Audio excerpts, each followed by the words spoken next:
Have you ever seen a big IPO and thought, should I invest now before this company becomes the next big thing? Maybe it's a famous tech company. Maybe YouTube is full of excitement. Maybe the news calls it the most exciting IPO of the year. As a retail investor, it feels like a rare chance to get in early. But here's the uncomfortable truth.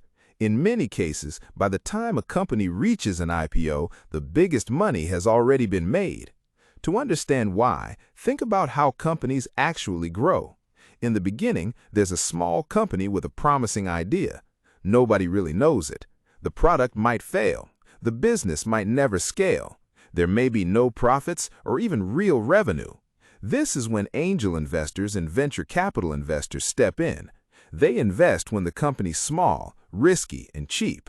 They take enormous risk, so they demand enormous potential returns. If the company survives and succeeds, things start to change. Customers arrive, revenue grows, the brand becomes recognizable, risk goes down, valuation goes up.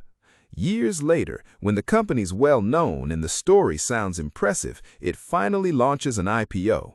This is when retail investors are invited in. So ask yourself honestly, are we really entering early, or are we entering after the company has already proven itself?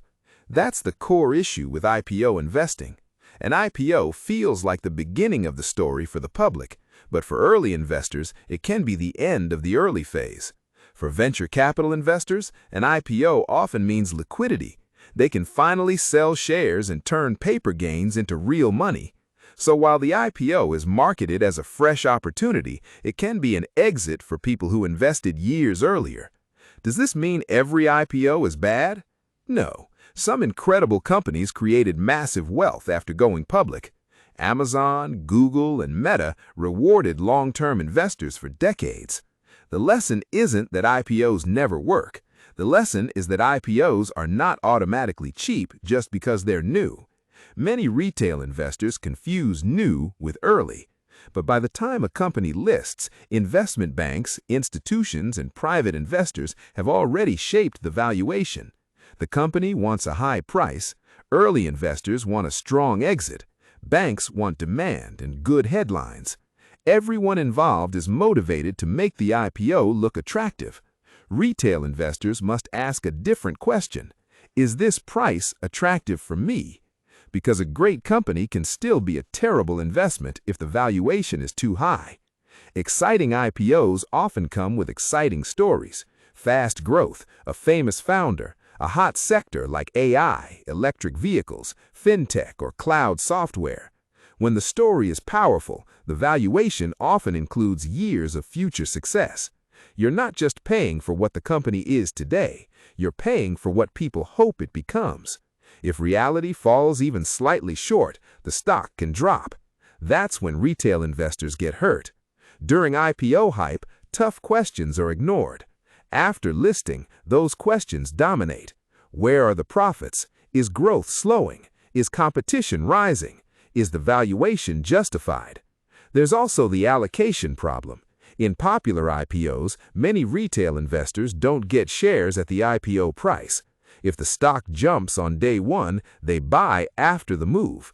So headlines celebrate gains, while late buyers carry the risk. This is why IPO investing feels exciting but often disappoints. The business may already be mature. The valuation may already be full. Early investors may already be exiting. So how should a retail investor approach IPOs? Don't buy just because it's popular. Don't buy just because the name is famous. Don't assume the IPO price is a discount. Look for real revenue and a believable path to profits. Compare the valuation to existing public companies and ask one crucial question. Would I buy this company if there were no IPO hype at all? That question cuts through emotion, because good investing isn't about chasing what's hot. It's about buying solid businesses at reasonable prices and holding them patiently.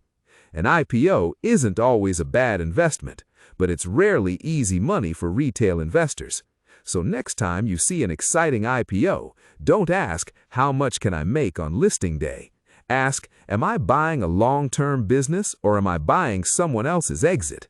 That mindset protects your capital, because in the stock market, excitement is not a strategy, discipline is.